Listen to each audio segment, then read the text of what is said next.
کیا جناب رسول اللہ صلی اللہ علیہ وسلم کی وفات کے بعد جو آپ نے چھوڑا وہ وراثت میں تقسیم ہوگا؟ آپ صلی اللہ علیہ وسلم نے جو چھوڑا وراثت میں تقسیم ہوگا؟ تو یاد رکھیں، اہل تشیع کے نزدیک وراثت تقسیم ہوگی اور صرف وراثت حضرت فاطمہ کو ملے گی۔ خمینی نے اپنی کتاب کشف الاسرار میں لکھا ہے، آپ ضمیمہ کھولیں، ضمیمہ صفحہ ہے 642 صفحے پر خمینی کشف الاسرار کے اندر لکھتا ہے، حضرت ابو بکر صدیق رضی اللہ تعالیٰ عنہ نے حضرت فاطمہ الزہرا رضی اللہ تعالیٰ عنہا کو باغ فدق خبر واحد حدیث رسول خبر واحد سنا کر قرآن کریم کی مخالفت کی ہے، جبکہ اللہ تعالیٰ نے قرآن کریم میں فرمایا یوصیکم اللہ فی اولادکم للذکر مثل حظ الانثیین۔ لہذا ابو بکر صدیق قرآن کریم کا مخالف ہوا۔ آپ حضرات اس کے جواب کو سماعت فرمائیں ترتیب وار، آپ کو بات سمجھ آ جائے گی کہ حضرت ابو بکر صدیق رضی اللہ تعالیٰ عنہ نے قرآن کریم کی کوئی مخالفت نہیں کی۔ صدیق اکبر رضی اللہ تعالیٰ عنہ نے وہ فیصلہ کیا جو جناب رسول اللہ صلی اللہ علیہ وسلم کی عین منشا کے مطابق اور قرآن کریم کی روح سے درست تھا۔ چنانچہ یہ شیعہ مذہب کی معتبر کتاب اصول کافی، آپ دیکھ رہے ہیں اصول کافی، محمد بن یعقوب الکلینی متوفی 348 ہجری، اس کتاب کے صفحہ 22 اور 23 پر لکھتا ہے،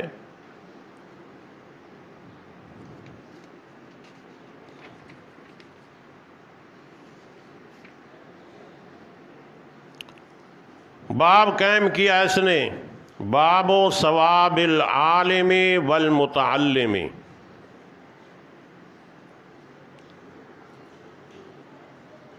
اس میں امام جعفر سے روایت نقل کرتا ہے، وَإِنَّ الْعُلَمَاءَ وَرَثَةُ الْأَنْبِيَاءِ إِنَّ الْأَنْبِيَاءَ لَمْ يُوَرِّثُوا دِينَارًا وَلَا دِرْهَمًا وَلَكِنْ وَرَّثُوا الْعِلْمَ فَمَنْ أَخَذَ مِنْهُ أَخَذَ بِحَظٍ وَافِرٍ۔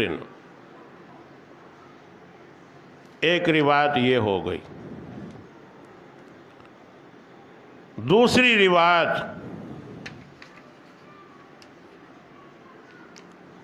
باب صفت العلم کے اندر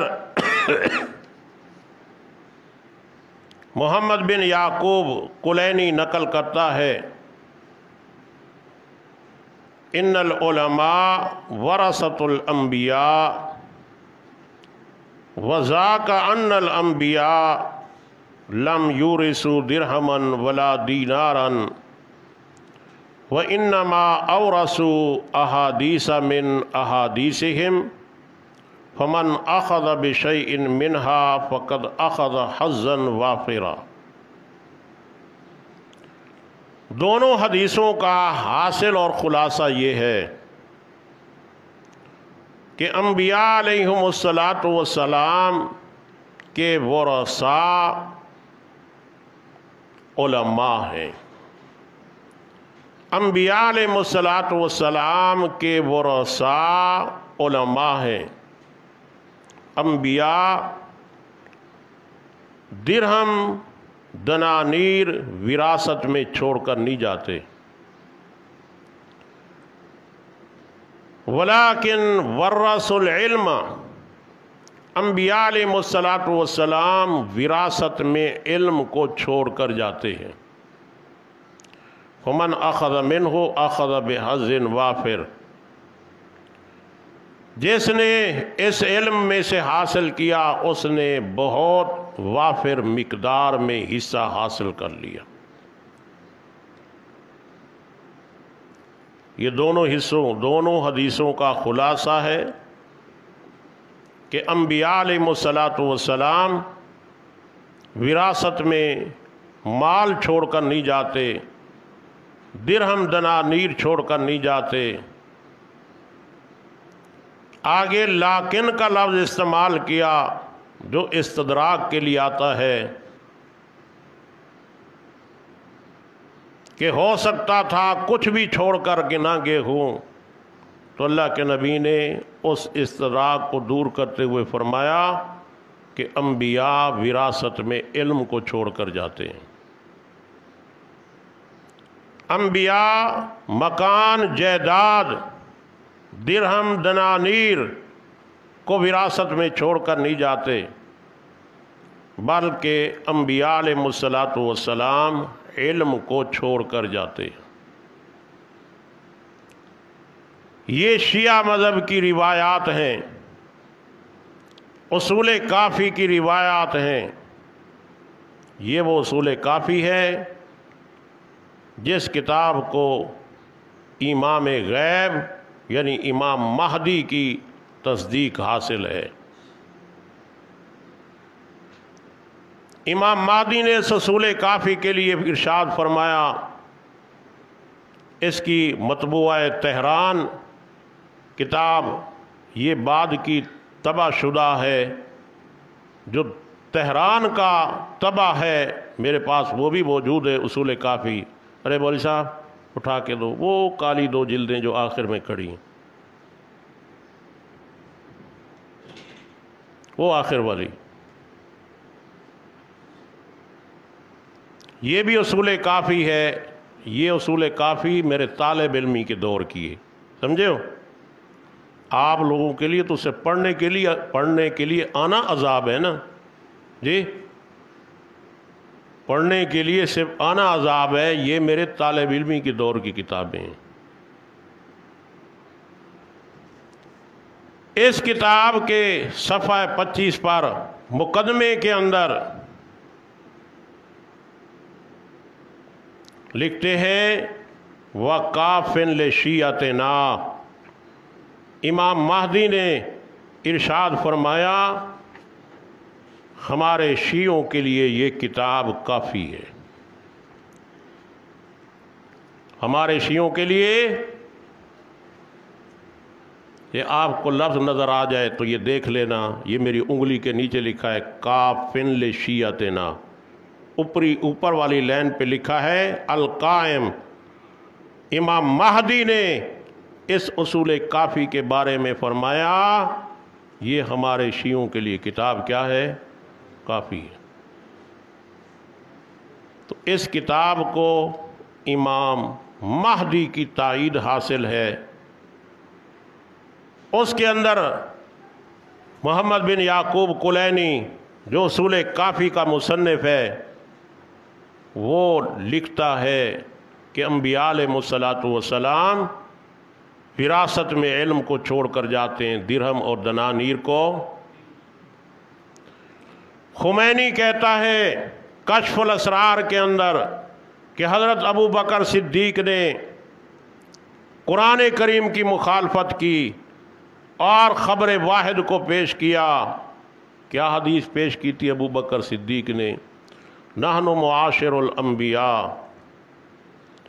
ہم انبیاء علیہ السلام کا طبقہ، لا نورث درہمن، ہم درہم چھوڑ کر نہیں جاتے، ما ترکنا فہو صدقۃ، جو ہم چھوڑ کر جاتے ہیں وہ مال صدقہ ہوتا ہے۔ کیا ہوتا ہے؟ اب ہماری حدیث پاک کو انہوں نے کہا کہ یہ خبر واحد ہے۔ اصول کافی کا مصنف خود کہہ رہا ہے کہ انبیاء علیہ الصلوۃ والسلام علم کو وراثت میں چھوڑ کے جاتے ہیں، درہم اور دنانیر کو نہیں چھوڑ کے جاتے۔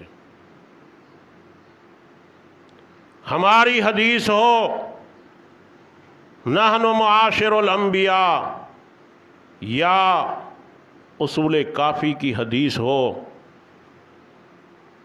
قرآن کریم کی آیات ہوں، تو یاد رکھو احادیث میں، قرآنی آیات میں تقسیم کار ہے۔ ایک تقسیم کار کو بیان کیا گیا ہے، اور وہ احادیث قرآن کریم کی آیات کی تفسیر کر رہی ہے۔ احادیث سے ثابت ہوا کہ نبی علیہ السلام جو مال چھوڑ کر گئے، انبیاء مال چھوڑ کر نہیں جاتے بلکہ وراثت میں وہ علم چھوڑ کر جاتے ہیں، اور جو مال چھوڑا تو وہ کیا ہے؟ صدقہ۔ اب ہم دیکھتے ہیں یوصیکم اللہ کے اندر یہ کم ضمیر جو ہے، اس خطاب میں جناب رسول اللہ صلی اللہ علیہ وسلم داخل ہیں یا داخل نہیں ہیں؟ جب ہم نے غور کیا تو اصول کافی کی احادیث کہتی ہیں کہ جناب رسول اللہ صلی اللہ علیہ وسلم اس میں داخل نہیں ہیں۔ اس لیے داخل نہیں ہے کہ انبیاء تو وراثت میں درہم اور دنانیر چھوڑتے نہیں ہیں، اور اس آیت میں مال جو چھوڑ کر جائے اس کے ترکے کی تقسیم کا ذکر ہے۔ یہ آیت کا مصداق نبی کریم صلی اللہ علیہ وسلم نہیں ہے۔ اگر اس آیت کا مصداق نبی کریم صلی اللہ علیہ وسلم ہوتے تو اسی آیت کے اندر آگے موجود ہے، آپ دیکھیں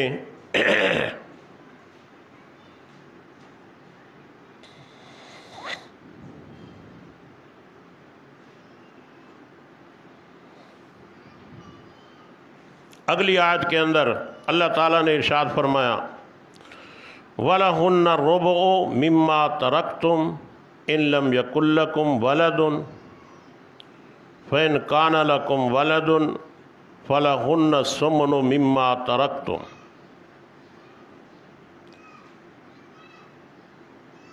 کہ عورت کا خاوند جب فوت ہو جائے تو ان کے لیے چوتھا حصہ ہے جو تم نے چھوڑا ہے۔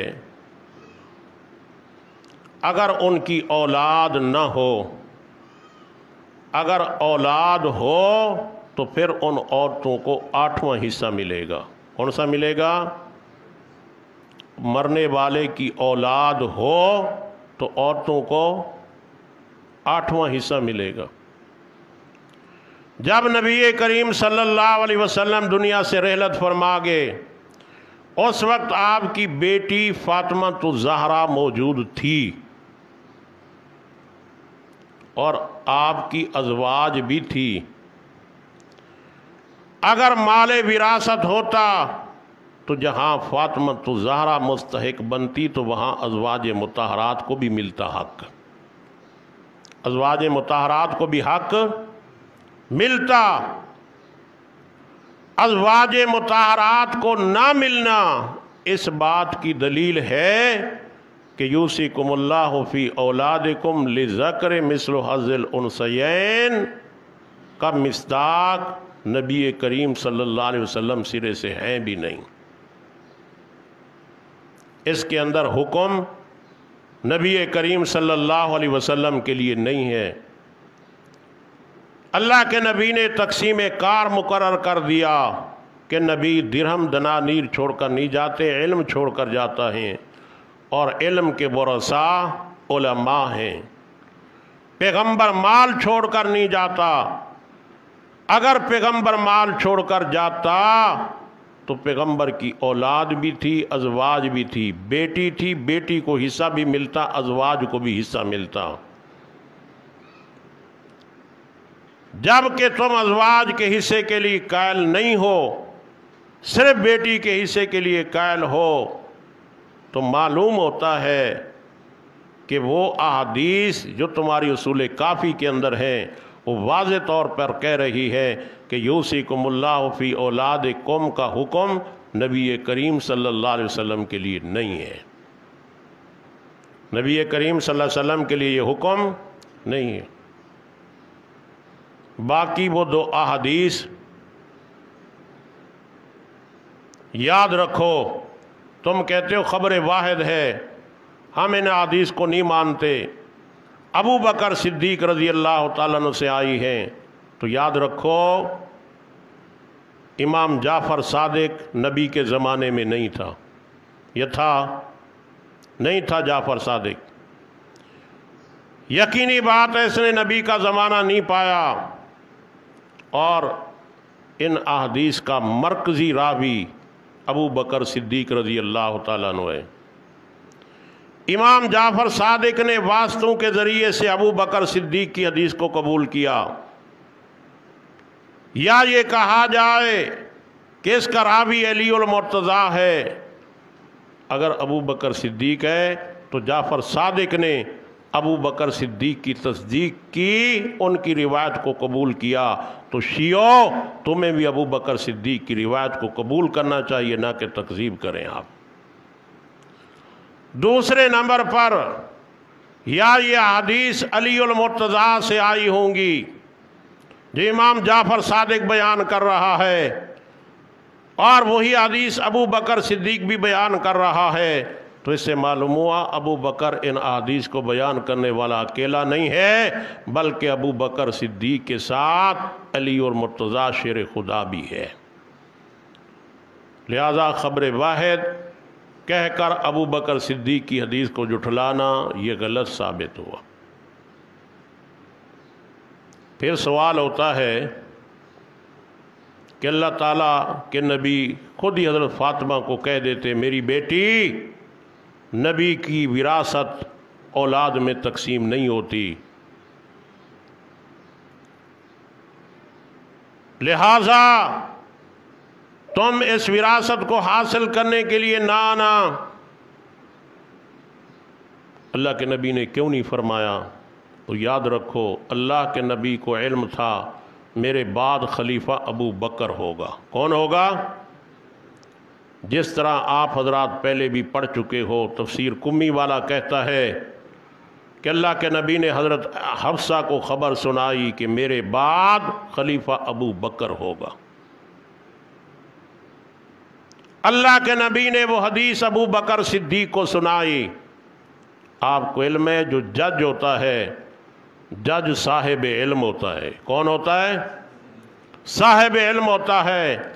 اللہ کے نبی نے صدیق اکبر کو اس حدیث کی تعلیم دی کہ صدیق جج بنے گا اور لوگوں کے فیصلے کرے گا، اور جو آدمی صدیق اکبر کے پاس امام الانبیاء کی وراثت کی آ کر مطالبہ کرے گا یا سوال کرے گا تو صدیق اس کو بتائے گا نبی مال وراثت میں نہیں چھوڑ کے جاتے، جو مال چھوڑتے ہیں وہ مال صدقہ اور وقف ہوتا ہے، نبیوں کی وراثت علم ہوتی ہے۔ کیا ہوتی ہے؟ علم ہوتی ہے۔ شیعہ حضرات کہتے ہیں جب ابو بکر صدیق نے یہ حدیث سنائی تو حضرت فاطمہ الزہرا رضی اللہ تعالی عنہا ناراض ہو گئی، ابو بکر صدیق سے ناراض ہو گئی۔ یاد رکھیں یہ ناراضگی کی نسبت حضرت فاطمہ الزہرا کی طرف کرنا غلط ہے۔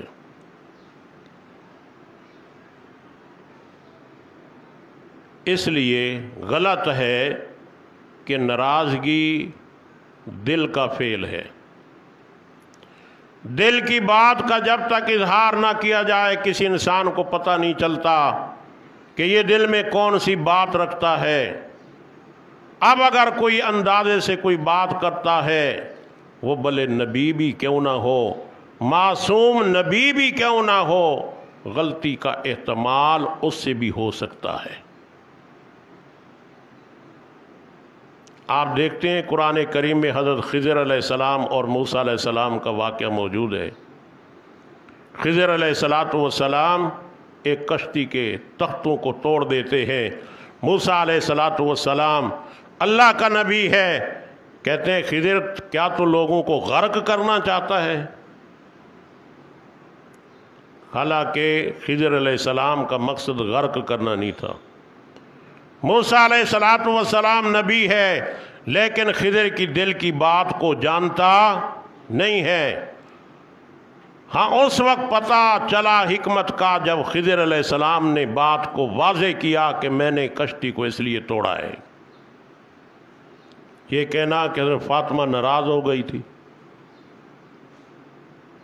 یہ بات ہی غلط ہے، بلکہ جب حضرت ابو بکر صدیق رضی اللہ تعالیٰ عنہ نے روایت سنائی، حضرت فاطمہ الزہرا خوش ہو گئی، بطول جنت تھی، وہ دنیا سے بے نیاز تھی،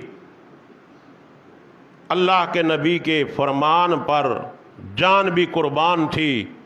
اس نے بات سنی، خاموشی اختیار کر لی کہ واقعتاً نبی کے مال کی وراثت تقسیم نہیں ہوتی۔ پھر سوال ہوتا ہے جی تمہاری بخاری شریف کے اندر الفاظ موجود ہیں غاضبت کہ حضرت فاطمہ ناراض ہو گئی تھی، اور بعض روایت میں آتا ہے لم تتکلم کہ انہوں نے کلام نہیں کیا تھا۔ تو یاد رکھو یہ روایت 3 صحابہ سے مروی ہے، حضرت ابو ہریرہ رضی اللہ تعالیٰ عنہ، حضرت ابو طفیل رضی اللہ تعالیٰ عنہ، حضرت عائشہ رضی اللہ تعالیٰ عنہا۔ حضرت ابو ہریرہ کی روایت میں کوئی ناراضگی کا ذکر نہیں ہے، حضرت ابو طفیل کی روایت میں کوئی ناراضگی کا ذکر نہیں ہے۔ حضرت عائشہ کے شاگرد آگے زہری ہیں، امام زہری کے شاگردوں نے یہ الفاظ کے اندر تبدیلی کی ہے۔ بعض نے اس بات کو جو ابو بکر صدیق نے کہا تھا جب فاطمہ الزہرا خاموش ہو کر رہ گئی، تو کسی نے غاضبت نقل کر دیا اور کسی نے لم تتکلم نقل کر دیا۔ یہ راویوں کی اپنی طرف سے باتیں ہیں، حضرت فاطمہ الزہرا کی طرف سے نہیں ہیں۔ پھر سوال ہوتا ہے کیا بخاری شریف کے اندر بھی ایسے راوی موجود ہیں؟ تو یاد رکھو معصوم پیغمبر ہوتا ہے، راوی معصوم نہیں ہوتا۔ بخاری کے راویوں کے بارے میں یہ ہے کہ وہ وضاع نہیں ہے، وہ احادیثوں کو گھڑنے والے نہیں ہیں، بلکہ یہ نہیں ہے کہ ان سے خطا نہیں ہو سکتی، ان سے اس بارے میں خطا ہوئی ہے۔ یہ بات بھی یاد رکھیں۔ لوگ کہتے ہیں حضرت فاطمہ الزہرا حضرت ابو بکر صدیق کی دربار میں گئی، تو یاد رکھو کہیں الفاظ یہ نہیں ہے کہ ان کی دربار میں گئی۔ ارسلت کے لفظ موجود ہیں، ارسلت کا معنی قاصد کو بھیجنا، انہوں نے قاصد بھیجا تھا۔ اب سوال ہوتا ہے انہوں نے قاصد کیوں بھیجا تھا جب اللہ کے نبی کی حدیث کو انہوں نے سماعت کر لیا تھا؟ حضرت انور شاہ کشمیری رحمۃ اللہ علیہ، علامہ سمہودی رحمۃ اللہ علیہ کے حوالے سے لکھتے ہیں حضرت فاطمہ الزہرا کا مقصد اس مال فدق کی مالیت وراثت کو حاصل کرنا مقصود نہیں تھا، بلکہ تولیت کے لیے انہوں نے درخواست دی تھی۔ ابو بکر صدیق رضی اللہ عنہ نے فرمایا اس مال کے ساتھ میں وہ کروں گا جو نبی کریم صلی اللہ علیہ وسلم نے کیا تھا، میں اپنی طرف سے اس بارے میں کوئی فیصلہ نہیں کر سکتا، کوئی فیصلہ اپنی طرف سے میں نہیں کر سکتا۔ یہ کتاب شیعہ مذہب کی معتبر کتاب ہے، اس کتاب کا نام حق الیقین ہے۔ اس حق الیقین کے اندر موجود ہے صفحہ 327 پر۔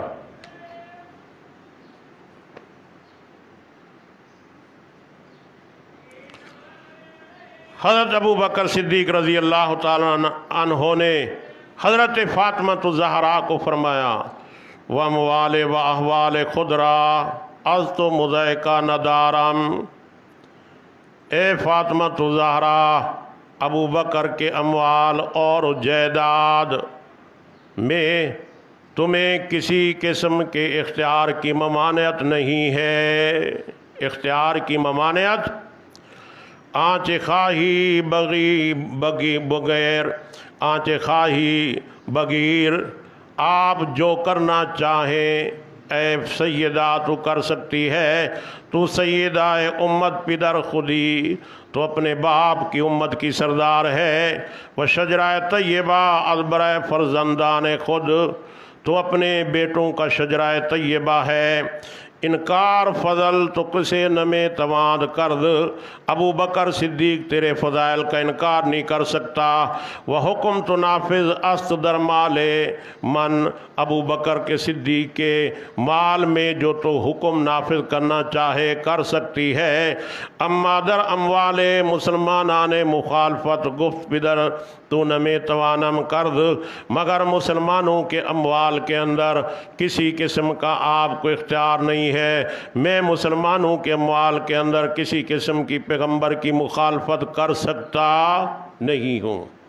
تو اس روایت کے اندر یہ بات موجود ہے، ابو بکر صدیق نے اپنے اموال کا اختیار دے دیا تھا حضرت فاطمہ الزہرا رضی اللہ تعالیٰ عنہ کو کہ میرے اموال میں سے، میری جائیداد میں سے جتنا تو لینا چاہے آپ کو اختیار ہے، لیکن وہ باغ فدق اس میں سے میں آپ کو کچھ نہیں دے سکتا، اس لیے کہ اس کے اندر میں وہ حکم جاری کروں گا جو نبی کریم صلی اللہ علیہ وسلم نے حکم جاری کیا تھا۔ یاد رکھو یہ مال فے تھا۔ اللہ تعالیٰ نے قرآن کریم کے اندر مال فے کا حکم بیان فرمایا ہے۔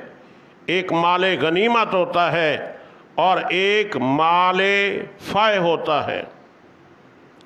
مال غنیمت کفار کا مسلمانوں نے مقابلہ کیا، وہاں سے جو مال غنیمت حاصل ہوا اس کو مال غنیمت کہتے ہیں۔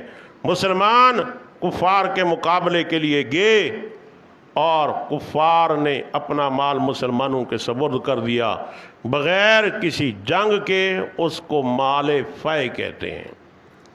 یہ باغ فدق جس میں چند کھجوروں کے درخت تھے، مدینہ کے کچھ فاصلے پر واقع تھا، جس کے بارے میں یہ سوال ہوا، یاد رکھو یہ مال فے میں سے تھا۔ اور مال فے کا حکم سورۃ حشر کی آیت نمبر 7 صفحہ 555 کھولیں، 555۔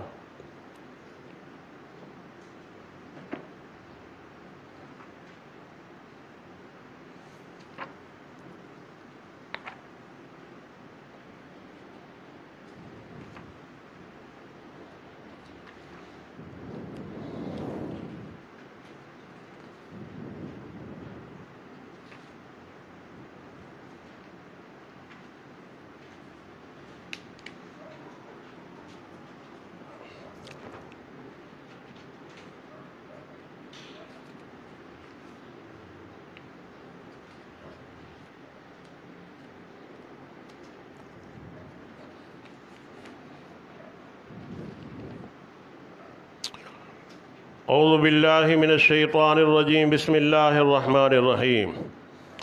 ما افاء اللہ علی رسولہ من اہل القرى وللہ وللرسول ولذی القربى والیتامى والمساکین وابن السبیل کی لا یکون دولۃ بین الاغنیاء منکم۔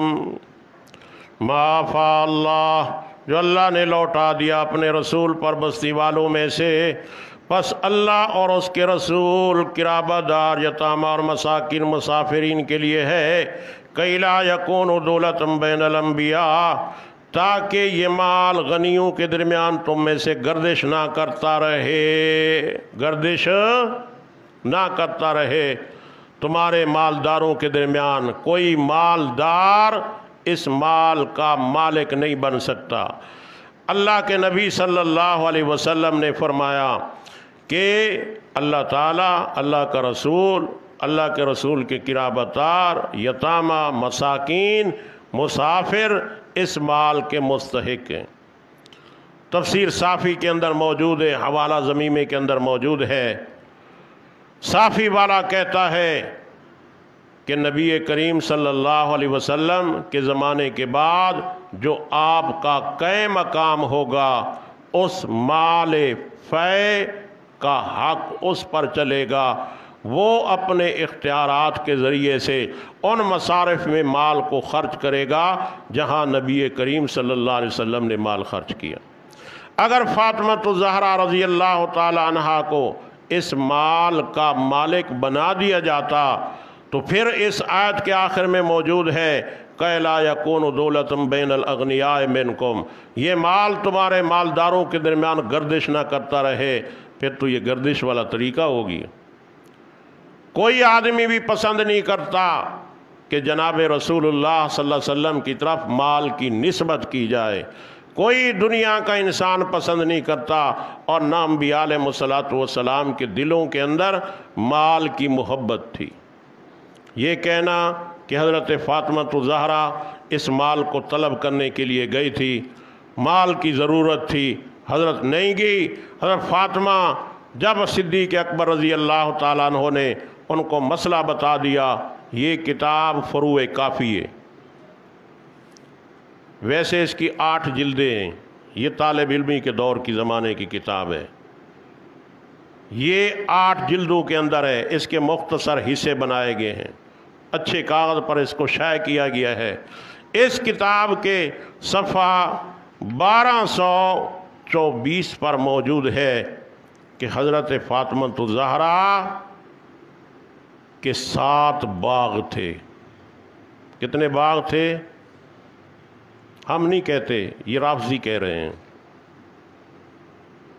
یہ رافضیوں کا عقیدہ ہے۔ جبکہ زمانہ وہ تھا کہ صحابہ کو ڈھانپنے کے لیے لباس نہیں ملتا تھا، تو کیا اللہ کے نبی نے سارے 7 باغ سے فاطمہ کو دے دیے تھے؟ اور پھر اس زمانے میں اس دور کے مطابق باغ فدق جو تھا، ملا باقر مجلسی کی حیات القلوب کے مطابق 24,000 درہم سالانہ ملتے تھے، تو کیا اللہ کے نبی نے 7 باغ بھی دے دیے تھے؟ اور وراثت میں اب حضرت فاطمہ اس کو بھی چاہتی تھی۔ کیا وہ نبی کی بیٹی کا یہی منصب ہے کہ ساری دنیا کے مال کے اوپر وہ قبضہ کر کے بیٹھ جائے؟ یقیناً نبی علیہ السلام کی بیٹی کا یہ منصب نہیں ہو سکتا۔ اب میں آپ کو ان باغوں کے نام بھی سناتا ہوں جو شیعہ مذہب کی معتبر کتاب فروع کافی مصنف محمد بن یعقوب الکلینی لکھتا ہے۔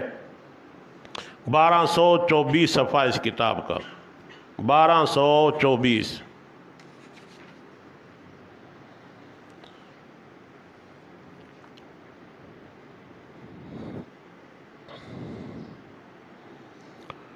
قال سألته عن الحيتان السبعة التي كانت ميراث رسول الله صلى الله عليه وسلم لفاطمة عليه السلام فقال لا إنما كانت وقفا وكان رسول الله صلى الله عليه وسلم يأخذ إليه منها ما ينفق على أضيافه والتابعات يلزمه فيها فلما قبض جعل عباس يخاصم فاطمة عليه السلام فيها فشاهد علي رضي الله عنه وغيره أنها وقف على فاطمة عليه السلام وهي الدلال والأواف والحسنى والصافية ومالام إبراهيم والمیسب والبرقۃ۔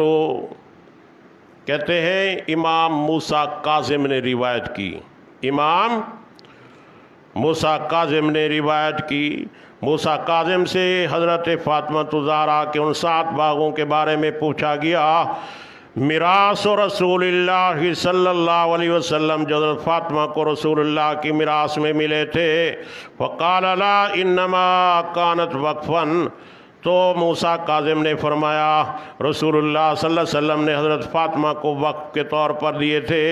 وَكَانَ رسول اللہ صلی اللہ علیہ وسلم يَأْخُذُ إِلَيْهِ مِنْهَا مَا يُنْفِقُ عَلَىٰ أَضْيَافِهِ، جناب رسول اللہ صلی اللہ علیہ وسلم سے اپنے مہمانوں کا خرچہ ان سے لیتے تھے۔ فَلَمَّا قُبِضَ جَعَلَ عَبَّاسُ، جب نبی کریم صلی اللہ علیہ وسلم دنیا سے رحلت فرما گئے، حضرت عباس رضی اللہ تعالیٰ عنہ تشریف لائے، یخاصم فاطمہ، حضرت فاطمہ سے جھگڑا کیا، فیہا، ان باغوں کے بارے میں کہ فاطمہ مجھے بھی حصہ دے۔ فشاہد علی وغیرہ، حضرت علی رضی اللہ تعالیٰ عنہ نے اور دیگر حضرات نے گواہی دی، انہا وقف علی فاطمہ، یہ باغ حضرت فاطمہ پر وقف ہے، عباس تیرا حصہ کوئی نہیں ہے ان باغوں میں۔ اللہ کے نبی نے فاطمہ پر کیا کیے تھے؟ یہ الزام ہے، حقیقت نہیں ہے۔ کوئی اللہ کے نبی نے باغ وقف نہیں کیا تھا، یہ الزام ہے فاطمہ الزہرا پر کہ وہ اتنی باغوں کی مالکہ تھی۔